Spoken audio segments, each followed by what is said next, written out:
If they just keep accepting the consequences and they don't really care, that means their want to is broken. Really? If you're driving down the road and you're going 60 in a 40 or 80 in a 60 and a cop stops you, gives you a ticket, but you consistently just keep going 80 and you keep getting these tickets and you pay them, but you've just thought in your own head, you know what, this highway shouldn't be 60, it should be 80, and you're ready and willing to pay the speeding ticket if it happens. That's called having your want to broken.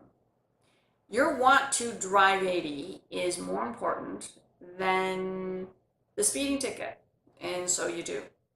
The same thing's going to be true with our kids. The little expression I say to my kids, no matter what consequence I'm giving them for a behavior that I am trying to change in them, if they just keep accepting the consequences and they don't really care, that means their want to is broken. So you have one or two choices. You either go, how important is this? Is it worth the fight? And if it's not, let it go. Or you go, this is an important thing. I'm going to continue to give the consequence, or I'm going to up the consequence so that you will change your behavior. Then they just might feel that even though you think this is wrong, they don't. Your consequence isn't bad enough, isn't big enough, and there might not be a consequence out there that they consider bad enough or big enough. And they know eventually they're going to move out of the house and they're going to be able to do this anyway. Hopefully it doesn't come to that. Just trying to warn you that it might. A couple situations in my life where my child was as adamant about breaking that rule as I was about them keeping the rule. And they consistently got the consequence and they consistently kept breaking it. It was a tough one for me to figure out that I wasn't going to change that because their want to was broken. And then at that point, what you got to do is try to figure out, is there a way to change their want to?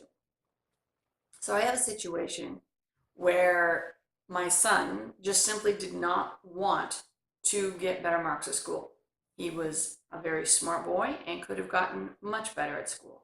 And no matter what I set down as a consequence for him to try to get a better mark, it just didn't work. Along came a girlfriend when he got a little bit older who was very smart. Not even as smart as him, but smart enough to be getting better grades because she would study and she would do homework, and she ended up getting into university and he didn't because of his grades.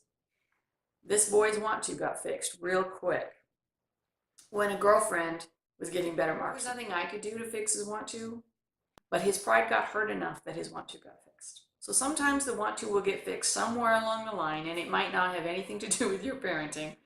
But if you've set the ground rules down and you've tried to make them understand how important something is, and they keep fighting you and their want to is broken and you can't fix it, sometimes you got to think, is the battle worth it? If it is, keep it up. If it's not, let it go. But know that you've done the groundwork, you've done what you can do, and don't beat yourself up about it. We're all stubborn, and I still sometimes travel 80 and a 60.